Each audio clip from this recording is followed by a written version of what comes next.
is motivated to do what's right. He's a great messenger, not only for this party, but for this president. I don't know if I had to sit back and figure out a way to invent him, that I'd be able to do it. He's that special. He is doing everything he can for President Donald J. Trump and J.D. Vance, and everything he can do on this Wednesday evening includes being here with us in Waukesha County. Please welcome Vivek Ramaswamy.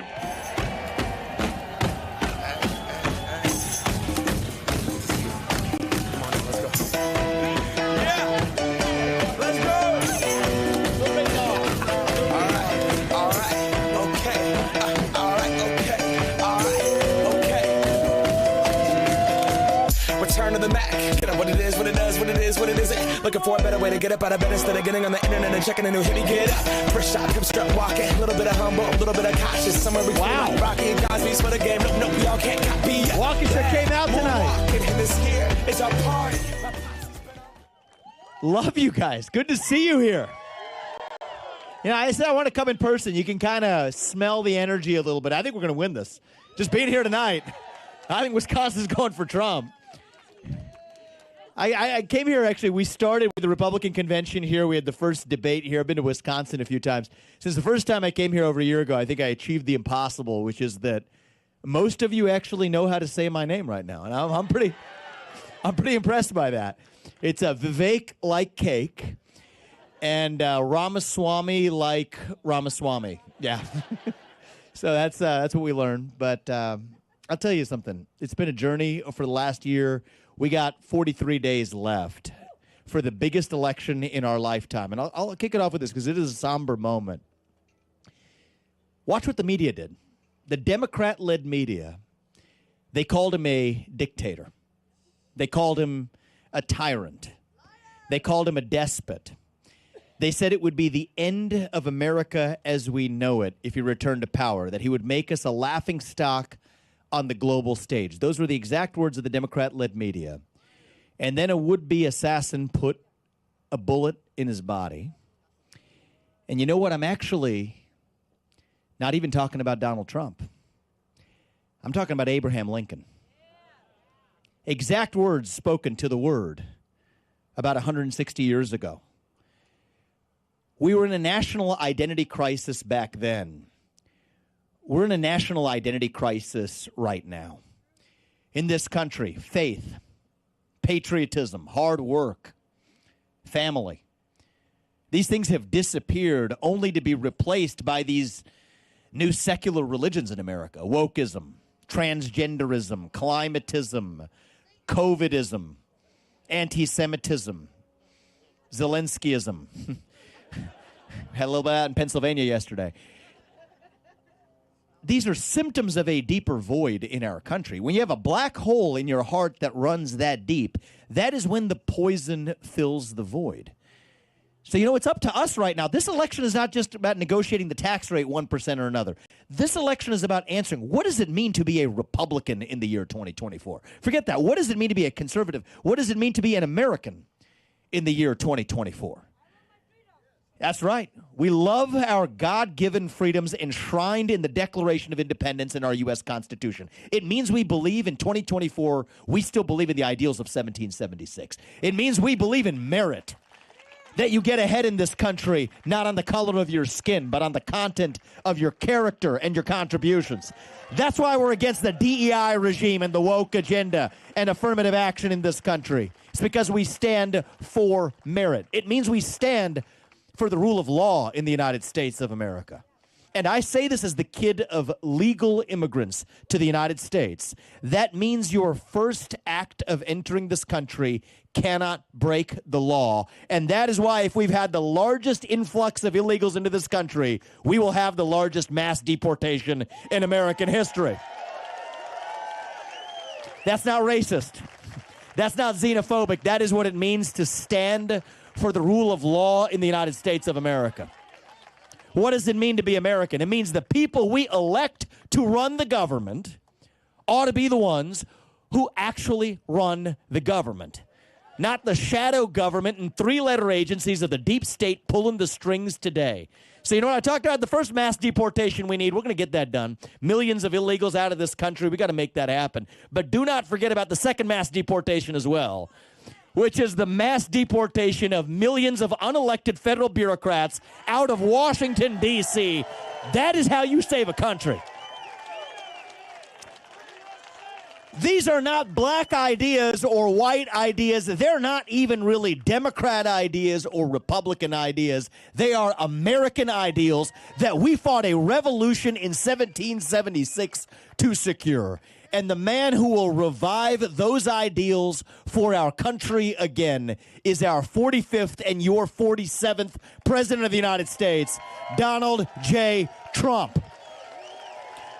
If you want to seal the border, vote Trump. If you want to revive the economy in this country, vote Trump. If you want to restore law and order in this country, vote Trump. If you want to revive national pride in this country, vote Trump. If you want to wake up our national identity in this country, vote Trump. If you want to make America great again, vote Trump. That's how we're going to get this done. That's how we're going to save a country as we did in 1776. 2024 is our 1776. This is our moment. I'm asking every one of you to make a sacrifice. This isn't going to be easy. This isn't somebody else's job. It's not just Donald Trump's job to come from on high to save us. It doesn't work that way. He's going to do his part, and I'm going to do mine. But I'm asking every one of you to do yours as well. Our founding fathers are 56 men who signed the Declaration of Independence. We don't often ask what became of them. 12 of them had their homes ransacked and burned to the ground by the British. 9 of them died in the American Revolution. 3 more of them had their own kids die in the American Revolution. 5 were captured by the British and tortured until their deaths. They didn't do it for them. They did it for us so we could be here 250 years later enjoying the blessings of liberty. So when you want your kids or your grandkids to look you in the eye and say, what sacrifice did you make for your country? Now is our moment to make it. This is our last chance. I don't say this in some sense of hyperbole. I'm a father of 2 sons. They sent me off. They dropped me off at the airport today before I came here. And if I'm lucky, I don't think it's going to happen tonight, but if I'm lucky, I'll be there to put him to bed and take one of them to school tomorrow. If my older one's in high school before we get this right, I don't think we have a country left. I mean, we might have a land that we call the United States of America, but the America we know, I think, is gone. So that's the time horizon we're working with. And I'm asking every one of you to make that sacrifice in the 45 days we have left. Who's going to be a poll watcher? Who's going to actually bring their friends out to not just yourself vote, you're going to do it, but bring 10 more people who care about this country. Not just to talk to the people who agree with us. This is the hardest thing I can ask of you. This is the hardest ask I will make of you tonight. It's the most important one. Don't just go home tonight and tomorrow morning wake up and preach to the choir that already agrees with us. The people here don't need to hear you. Okay, we're here for a reason. Talk to the people and show up in the places we're not supposed to show up and actually engage with the people who disagree with us. That's not going to be easy. Talking to your neighbor that might have, instead of an American flag, a Ukraine flag on the front yard. The same person who 2 years ago had a BLM flag on their front yard. It's a hard thing to do. But actually have the courage to make a sacrifice to talk to somebody who might actually think they disagree with you, but actually is just lost. I see this on college campuses across this country. I went to the University of Pittsburgh. They told me it was a left-leaning campus. That's why I went there. Pennsylvania is an important state, too. By the way, Pennsylvania, Michigan, Wisconsin, we get 2 of the 3, maybe in some scenarios even 1 of the 3. This thing is done. I'm counting on you to show up and actually deliver it. And we're going to come to some campuses, I bet, here in Wisconsin, too, before we're done. But what I see is a generation, it's not that they're actually against us. It's that they are lost, hungry to be part of something bigger than themselves, and yet we can't even answer what it means to be an American. And that isn't somebody else's job. That is every one of your job. Are you going to take a risk by doing it? You are. Just like our founding fathers did, a risk of losing your job, a risk of your kids getting a bad grade in school, a risk of becoming maybe an outcast in your own community. But you know what? The best measure of the health of our democracy, you'll hear about this a lot on MSNBC, just tune in on a given day. Our democracy, they say. Whose democracy, I wonder? the best measure of the health of our democracy, what is it? It's not the number of green pieces of paper in our bank account. It's not even the number of ballots we cast every November.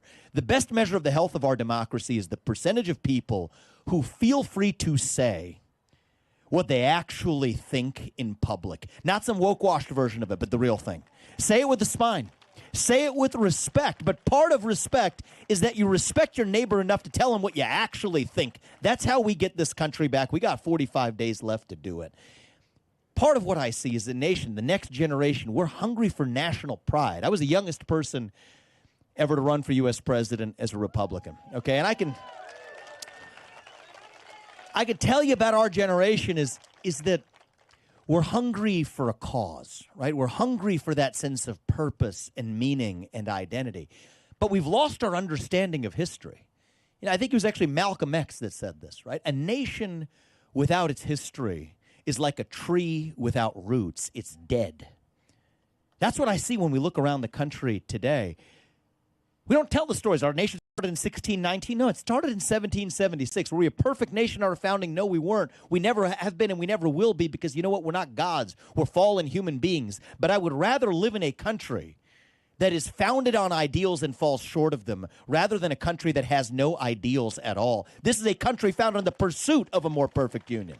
The pursuit of liberty, equality, justice for all. That's the America I know. When Donald Trump tells you he wants to make America great again, he's not just talking about going to some vision of the past. He's talking about making America greater than it has ever been. That's the America that he will lead you to in that second term if you put him there. I've spent a lot of time with him. He's ambitious. He's not somebody who just wants to say, I'm going to do for you what I did in 2016. He learned from those 4 years. How could he not? He was like me. He's an outsider, never been in politics, an outsider to politics.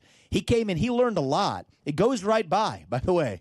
Those 3 years, it was the fourth year was really all COVID, so he had 3 years to work within. He's somebody, I can tell you, I left the race. He and I knew each other for years, but I only really got to know him after I left the presidential race. And I think one of the things that I respect about him is that he's actually, people don't, the press doesn't show you this side of him. He's actually deeply curious. He's a deeply intellectually curious guy. He's not one of these. I met a lot of politicians over the last year. It's an interesting experience. Like a lot of them, if you bring up an issue, like Donald Trump told you he's now against a central bank digital currency. How about that? All right? He actually had a spine to take that position, but he didn't do it because he just pretended to know about it. I see a lot of Republicans even who pretend to know something about, they don't know the first thing about, they'll ask their advisors, what the hell is that? And did I say the right thing? No, he asked me, what the hell is that? You tell me right now. And actually, he didn't take the position right away. He talked about it, he queried the people around him, and then he came to a thoughtful position on a new issue that Kamala Harris doesn't probably have the first clue about. But that's the Donald Trump that I know, is somebody who is ambitious, not just to be a great president as he was in 2016, but to be greater, making America not just great again, but greater than it's ever been. That's what Donald Trump of a second term is going to be. And he's also somebody who's genuinely interested in reviving our history. Right? We teach our kids. I got a 4-year-old son. I see what they teach in history classes in kids who are in high school today. They'll tell you our founding fathers were slaveholders, that Thomas Jefferson, the man who signed the Declaration of Independence, was a flawed man because he owned slaves. Well, how about actually the stories of American history that we don't tell our kids anymore? And I spent a whole year talking about the importance of talking about history. Sometimes I come down on these stages and say, maybe we should just talk more about our history. Which, you take the story of Thomas Jefferson. Yes, was he one of the greatest? He's my hero for the U.S. presidency. But the truth of the matter is we don't talk about and celebrate some of our other heroes. John Adams, take him. He was the second president of the United States. He was an abolitionist on principle, actually. He didn't own slaves. Abigail, his wife, didn't either. His son was the first non-founding father to ever become U.S. president. He was the first person outside of the founder class, John Quincy Adams.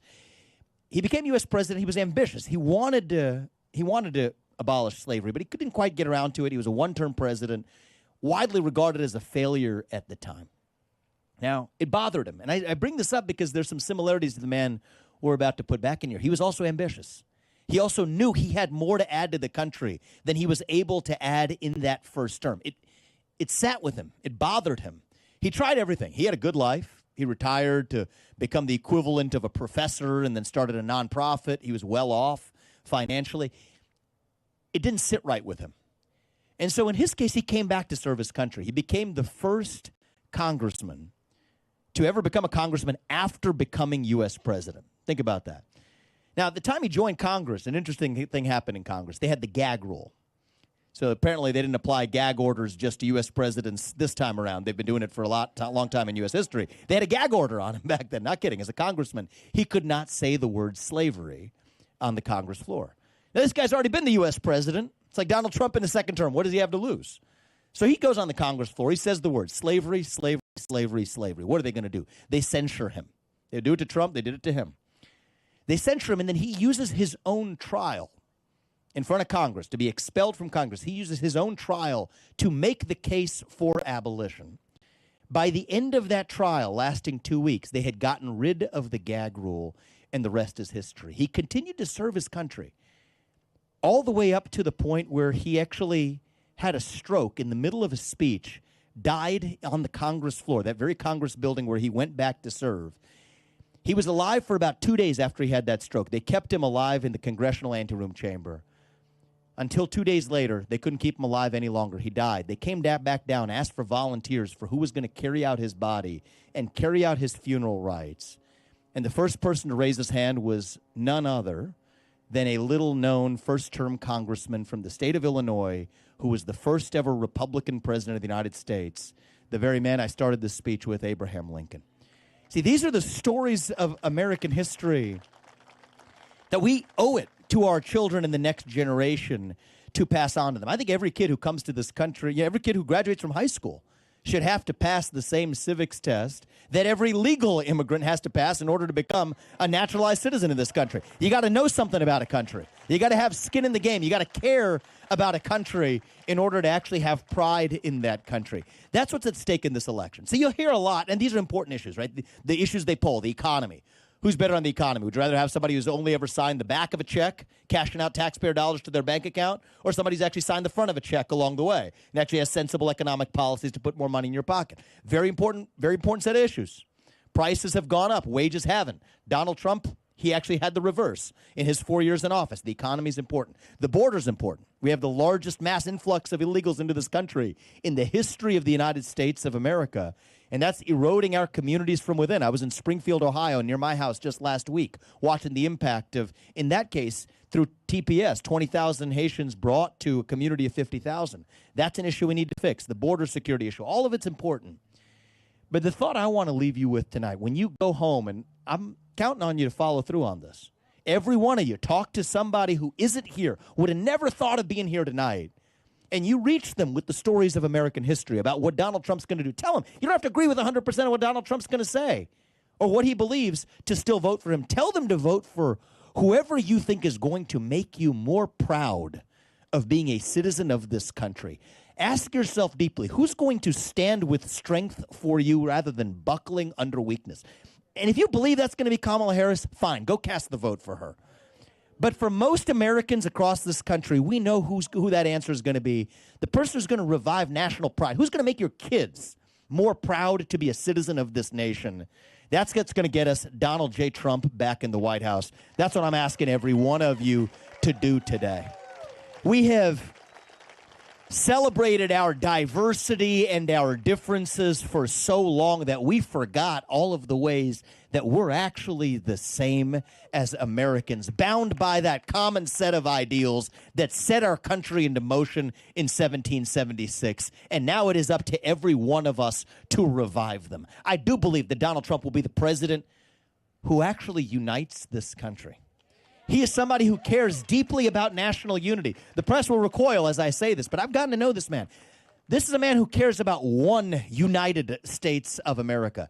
E pluribus unum on the bottom of our coins. It means from many one. And I'm here to tell you, Donald Trump cares deeply about preserving one nation as well. We're skating on thin ice. He doesn't have to be doing what he's doing, by the way. He lives a good life without it, just like John Quincy Adams didn't have to do what he did back then either. But he's doing it because the inheritance we want to give our kids isn't just a bunch of green pieces of paper. It is a country greater than the one we grew up in. We are a nation in decline right now, but we don't have to be. We don't have to be at the end of the ancient Roman Empire, right? We don't have to be this nation in decline. I believe we actually still can be a nation in our ascent. A nation whose best days, not in some fake politician way, but in a true way, a nation whose best days are actually still ahead of us, still on our way to that shining city on a hill. Reagan, if he were here, he wouldn't tell you it's morning in America right now, because it's not, but it can be. Still on our way to that country where we will look our kids in the eye and mean it when we tell them you get ahead in the United States of America with your own hard work, your own commitment, your own dedication, and that, you know what, you are free to speak your minds at every step of the way. That is the American dream. That is what we are running to. That is what won us the American Revolution. That is what reunited us after the Civil War. That is what won us 2 world wars and the Cold War. That is what still gives hope to the free world. And if we can revive that dream over group identity and victimhood and grievance, then nobody in the world, not a nation, not a corporation, not a virus, not China, and certainly not Kamala Harris is going to defeat us. That is what American exceptionalism is all about, and that is what we get when we put Donald J. Trump back in the White House to make America great again. God bless you and your families, and may God bless our United States of America. Do not stop fighting until we get this job. We're going to win Wisconsin, guys. God bless you. We love you. And we're going to open this up. We're going to do this. We're going to open this up. I don't know if we got microphones tonight or just yell the questions, but I want to hear. You got a microphone? I want to hear from you guys. Start with this man right here in the front, and then we'll go to the back. Oh, I can't. Oh. Hello. So as somebody that's been doing doors and talking with many people, I do find that people do agree with our principles and stuff, but how do we respond to those that say, well, you know, I just don't like the character of Trump. I think that Kamala's better or Biden's more tactful or whatnot. And what's your name? To that? Frankie Russell. Frankie. All right. So I'll tell you this is great. It's very practical, right? First thing to tell him is you're not voting for a pastor. You're not voting for your spouse or who's going to say, this isn't The Bachelor, okay? You're not voting for who you're marrying, but you are voting for who you believe is going to make your life better. If you have a kid who's graduating from college, just ask yourself, very practical answer. Under whose presidency do you think your son or daughter, when they graduate from high school or college, is going to make more money 3 years from now? Is it going to be Donald Trump or Kamala Harris? And I think the answer is clear. People want that for their better life for their kids. But there's also something deeper than that, though, because I think that concedes too much of a point about Trump. Right? Some people you got to get votes, convince them in whichever way you can, and I think that'll bring a lot of people along. But it also concedes the point that I'm not ready to concede about this point about character.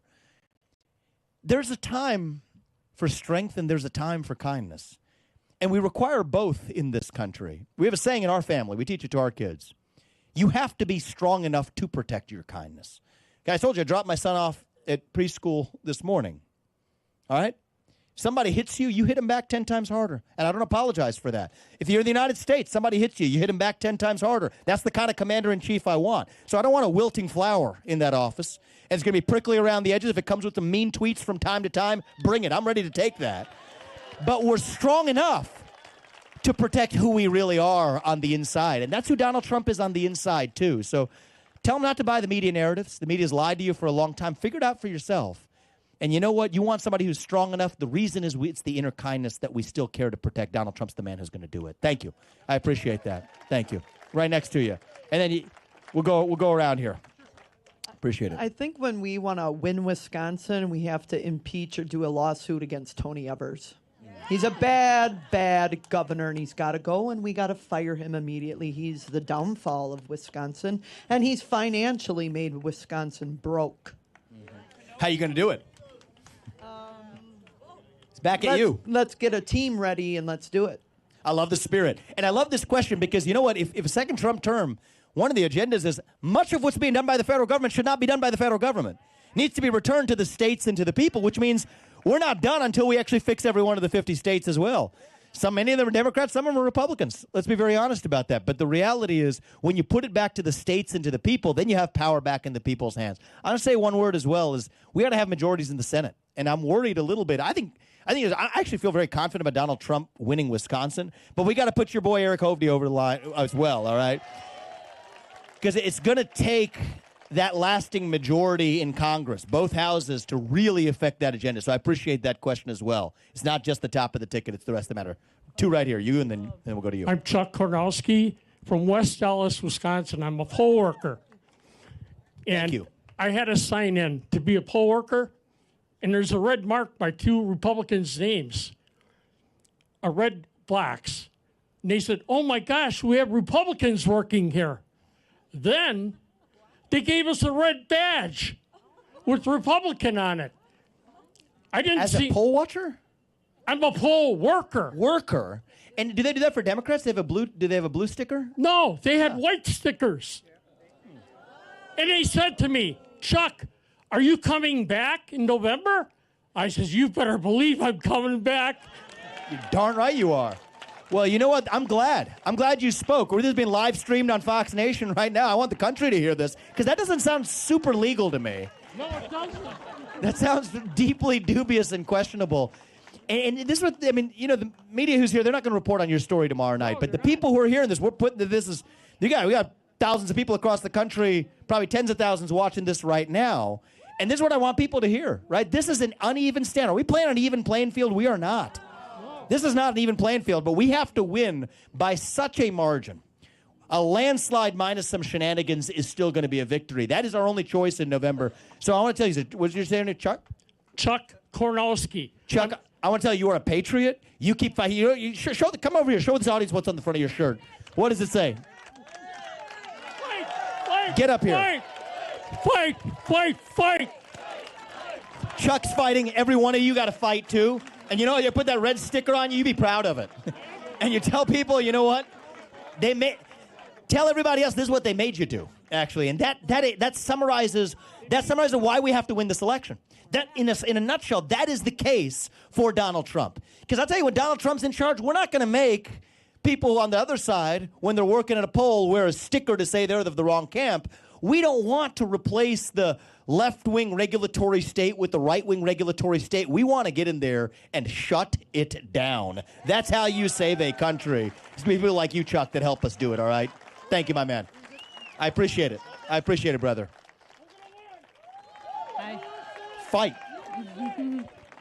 Thank you. I have a question. You were just talking about our candidate, Eric Hovde.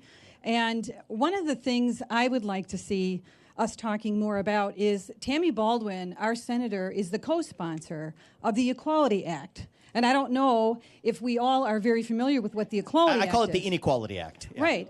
But this is very serious legislation. This is the men in the women's lockers. This is men in girls' bathrooms. And she is the co-sponsor. And we need to activate people. When I talk to people, I educate them. What is the Equality Act? It simply says there's no sex-segregated spaces anymore. And who is sponsoring that bill? And it's our Tammy Baldwin. So we all need to have a conversation about that, because that will divide the left and it will unite the right. It will. Thank you. I appreciate you bringing it up. I want to say a word about this transgender religion. And I calling it a religion is generous. Religions have withstood the test of time. I'd call it more of a cult, because cults have not withstood the test of time. I'll tell you a word about, just even as you're thinking about those conversations with your neighbors, tough issues like this. Let's start from some basic premises. Okay, so the same movement, LGBTQIA, there's a lot of letters, they put a plus at the end.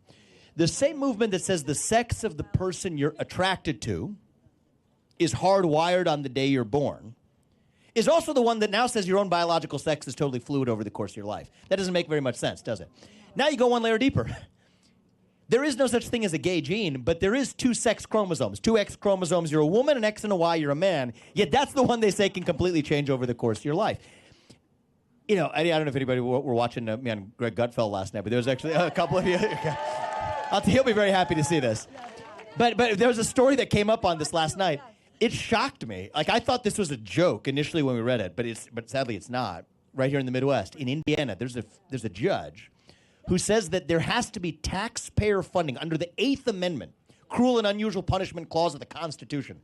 There has to be taxpayer-funded gender conversion surgery in prison for an inmate who's in there for killing an 11-year-old kid. I mean, what I said in the show was, at the very least, it's they want to cut off the guy's genitalia. A lot of inmates would probably do it for free. You don't need taxpayer funding to do that. But the jokes aside, the irony around this is that the whole thing, it's contradictions all the way down. The contradictions, what I've said during the campaign, they hit me hard for this, but I still stand by it. If a kid, and most people, even adults, when they say their gender does not match their biological sex, that's a mental health disorder. It's always been called that. But they say that, no, that's bigoted to say this. And yet, the whole justification for funding this using taxpayer funding to do it is that the Americans with Disabilities Act qualifies you for it. So unless it comes to the money, then we'll call it a disability, and you're transphobic if you disagree with that. So you cannot have it both ways. Now, you can't believe these different... I could go all night on topics like this, all right? But just to pick apart the contradictions, what's actually going on? It's actually that people are hungry for the real thing. They're hungry to be part of something bigger, yet we can't answer what it means to be an American. If there's a hole the size of God in your heart and God doesn't fill it, something else will instead. That's what's going on in the country. So we revive that national pride I talked about. The rest of this is actually going to melt away as a consequence. And the last thing I'll say as it relates to kids, and I know Donald Trump and I, we're on the same page here. The right answer is actually compassion, not cruelty. And I'm sorry, when a kid tells you their gender does not match their biological sex, what they're actually doing is they're crying out for help. Because that means something else is badly wrong in their life. So the compassionate thing to do is not to affirm that kid's confusion. That is not compassion. That is cruelty. And yes, we are the movement of compassion. And I will not apologize for that. So thank you very much. And thank you for highlighting everything you do to get Eric to defeat one of the worst U.S. senators, I would say, in the form of Tammy. We'll go right here, and then we'll go. We got to get a couple from the back, so we'll go right here, and then we'll get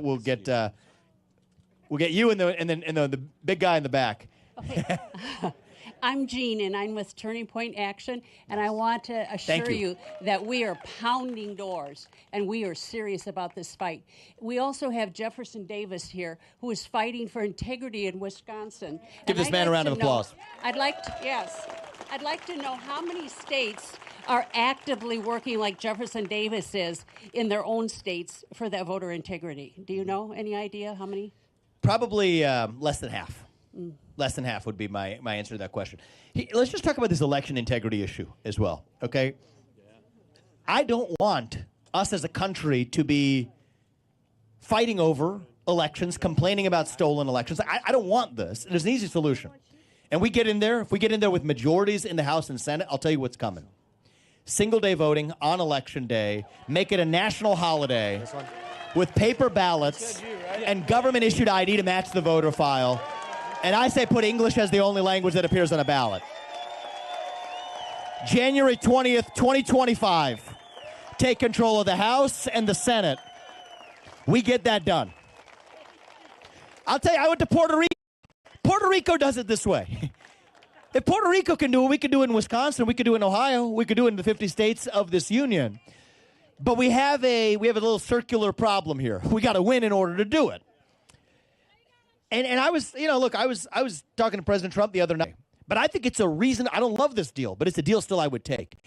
If we can pass the SAVE Act, which would stop at least illegals from definitively voting in this election, before this election, then I'll make a deal that, okay, if we actually get that done tomorrow, and it's actually effective, and even for registrations after the fact, if you're showing up, you still have to have proof of citizenship to vote.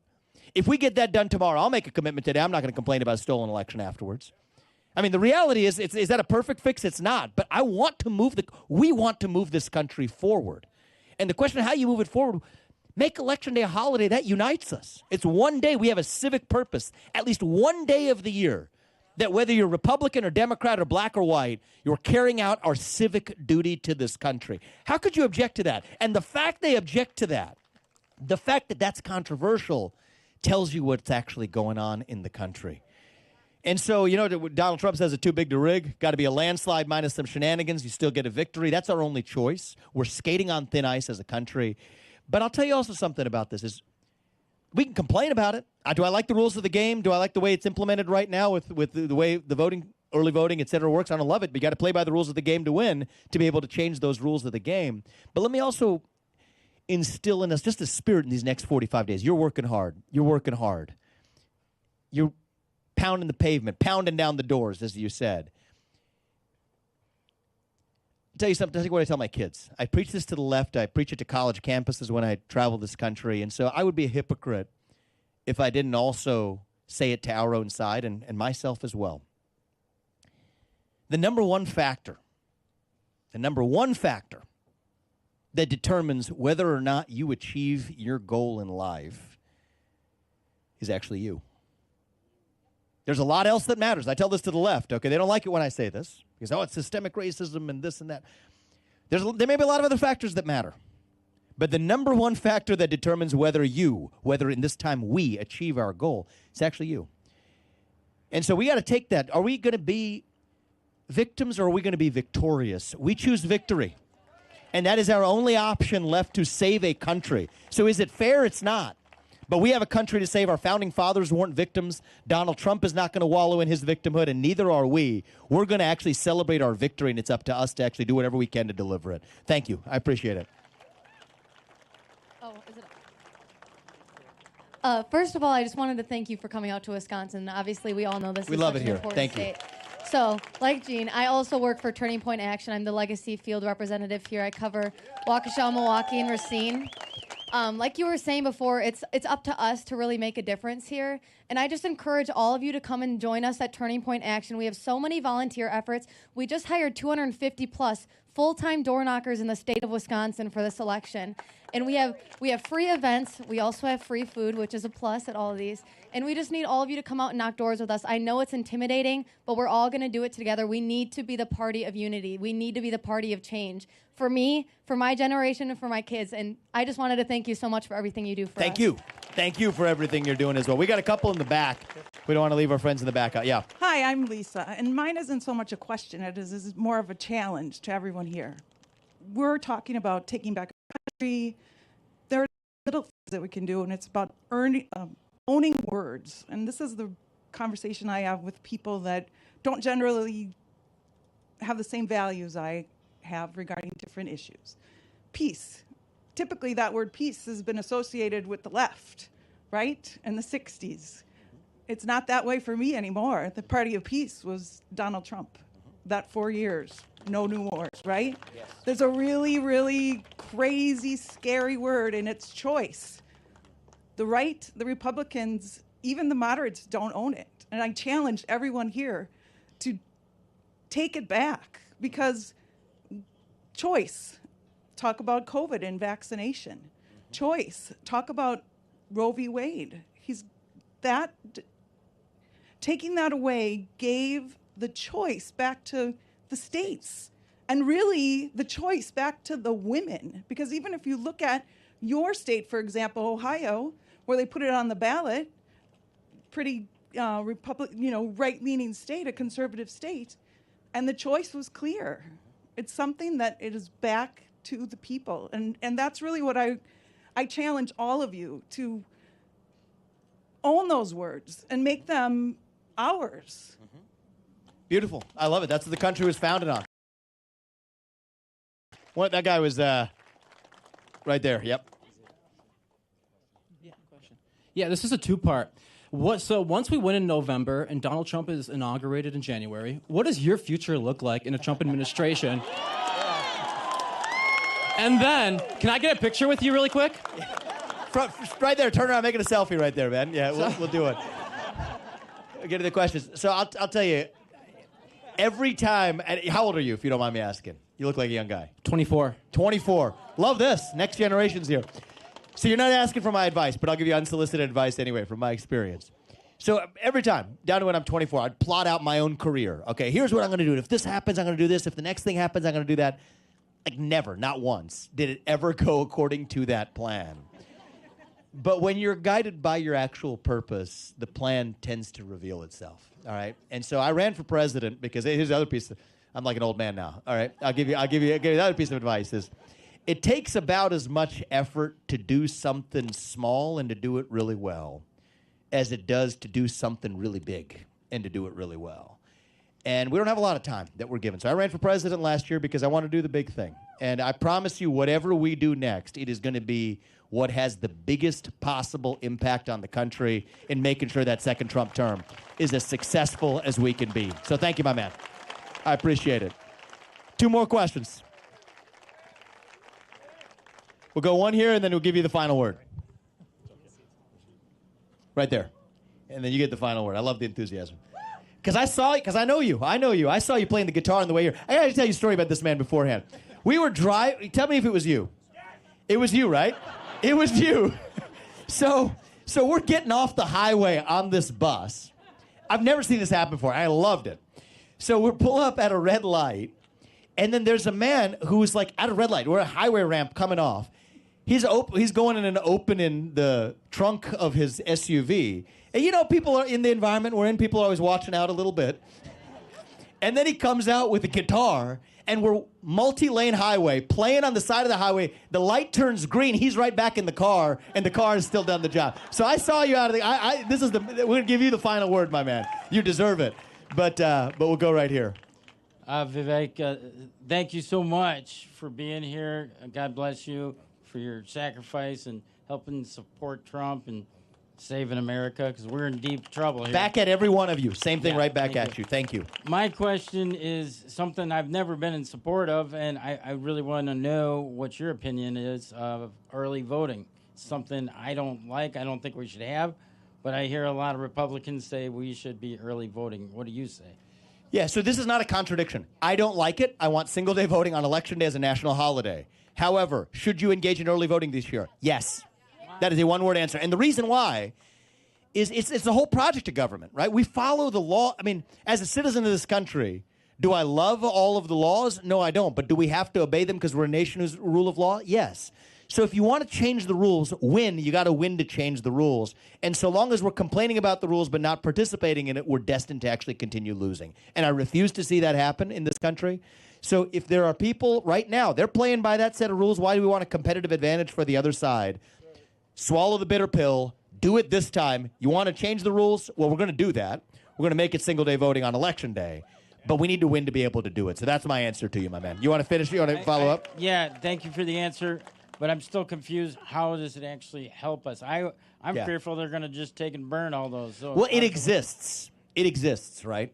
So, like it or not, it's like the advice I was just going to give you an analogy to a conversation I was just having backstage. Guy asked me backstage. He said, CBS invited me to interview one of your speakers. He said, should I do it? I said, here's the answer of yes. He said, well, are they gonna cut it up in a way that's going to make us look bad? Let me just tell you, the status quo is already the worst case scenario, right? So everybody's going to hear him is already going to hear what they have to say. The worst case is you show up and they still hear the same message they were going to hear. But the best case is you actually do a little bit better and change somebody else's mind out there. So I say the same thing. Early voting is going to exist whether or not we show up or not. We might as well at least show up and actually win this time around as best we can. That's where I land on it. Thank you. John Puckner, the founder of Spartacus and the Rebels, rock for Trump. My question is this. Love it, my man. In Argentina, the president said that he was going to fire 50,000 people. He's already fired 30,000 people. Inflation is down. He won the 20 to 30 crowd by 50%. How do we get into the college campuses and get that 20 to 30 crowd for us? First step is show up. I mean, I got several people from Turning Point here, and Charlie and I, we're traveling college campuses across the swing states. I think and this is going to be the election we do it. Donald Trump's done a great job of this. He's showing up on podcasts. Kamala Harris is hiding in some basement somewhere. He's reaching people in non-traditional ways. And that's the thing we got to do is show up in the places where traditional Republicans haven't. And I know why. I mean, the political consultants tell us, oh, they'll make you look bad or you're not prepared for it. Well, if you're a traditional politician reading from a script, maybe it's a bad idea for you. I think we need more businessmen in politics. I'm biased, but I'll tell you, that's what Donald Trump's bringing to this. And follow the example that he sets as a leader. It's something I tried to do over the course of the last year as well. Show up, be unafraid. What's the worst case? We're going to disagree with each other? I actually miss the country where we could disagree like hell and still get together at the dinner table at the end of it. That's the true America I know. That's the America that we miss. I think the way we're going to save this country, the path to truth, runs through free speech and open debate. You brought up a word back there. The path to peace runs through free speech and open debate. If you tell people they can't speak, that is when they scream. You tell people they can't scream, that's when they start tearing things down. And so the truth of the matter is we got to lead people. We can't just talk about the importance of free speech. It's like what I said about history before. Might as well just start speaking freely. That's my assignment to every one of you, my ask of every one of you. When you're the only person in a room who believes what you do, stand up and say it. Say in public what you will say in private at the dinner table. And if you do, you know what? Fear has been infectious in this country, but courage can be contagious too. It just requires more of us to stand up and actually show it. Go home and make that sacrifice. Look yourself in the mirror. Ask yourself, what is your unique God-given gift? How are you going to use that gift in the short time we have left to save a nation? And for all we know, it is the greatest nation known to mankind, the last chance that we will have. The rest of the world depends on it. Posterity depends on it. And so I'm asking every one of you to do your part. And if you do, Donald Trump is going to do his to make sure our best days are still yet ahead of us. God bless you. God bless the great state of Wisconsin and your families. And may God bless our United States of America. USA, baby. Thank you. Thank you.